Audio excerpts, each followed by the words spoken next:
used to have an individual that I used to coach in our office through our mentorship program. And Chinese Canadian, recent immigrant. And all the stereotypes that we described as not being overly assertive and leadership caliber. And she used to ask me how I had to change, how she had to change to do this.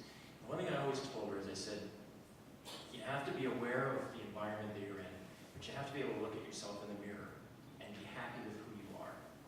You cannot, you can take a person, I think, and you can kind of chisel them around the edges and they can chisel themselves in terms of kind of smoothing things out.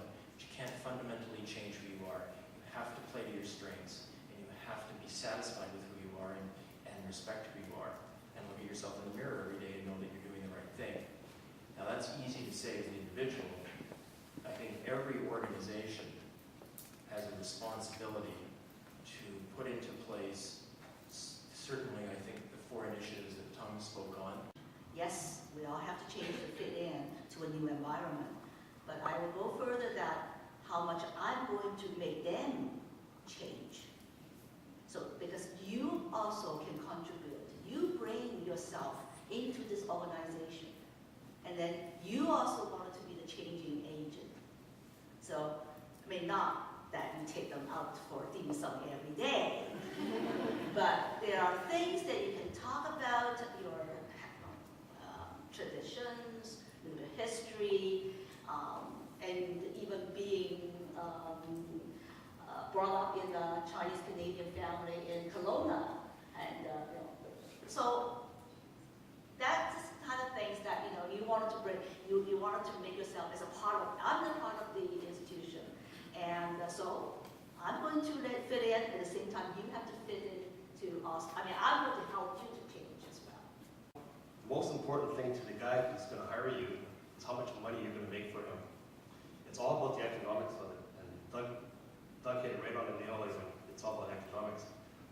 Premier Campbell said every meeting in China he went in November, they talked about sustainability, Canadian knowledge. They had some guy walk up to the newspaper that says China, big trading partner. They had a big sign up in the background that says Chinese character. There's no Chinese people there.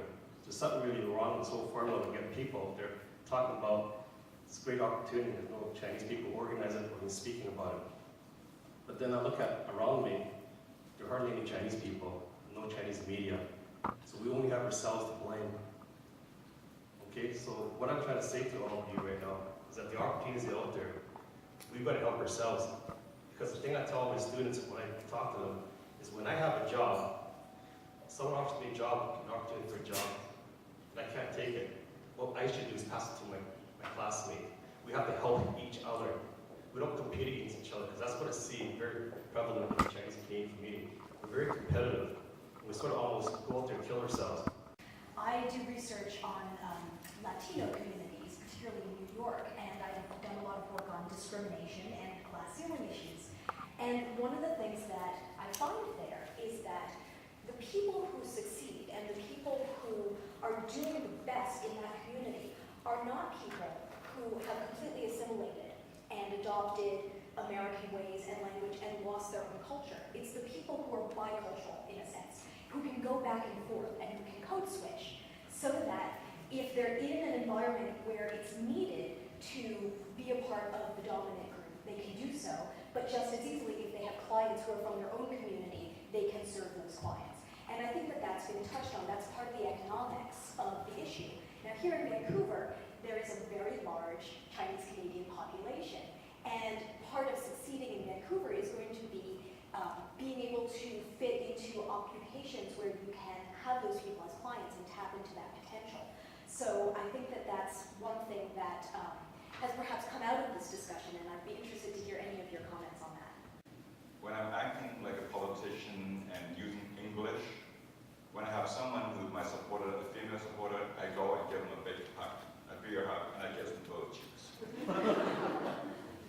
But when I'm speaking in Chinese, talking to this Chinese lady, person, supporter, I would just stay away and I would stay in my hand. So that speaks to what you said about we need people who can move between cultures. And the other thing I wanted to share with that kind of over there is that when I decided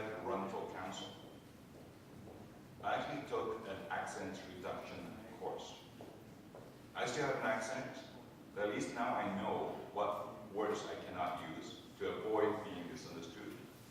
Things like bad and ba, I do quite can't, B-A-D and B-E-D, or B-A-T and B-E-D, so I wouldn't say to a lady, I'm willing to go to bed for you. Cheng, President of ACCP, would like to present a small token of appreciation to each one of our panelists. And first to Mr. Tung Cheng.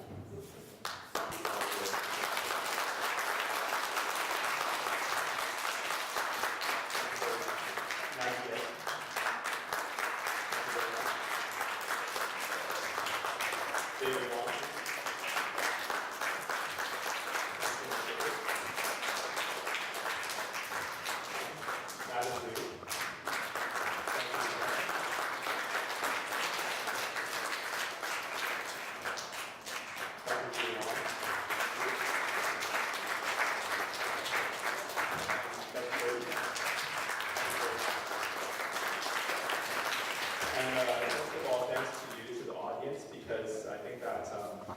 Really, it's up to all of us as a group, as a society to change this. No one person can really do it alone.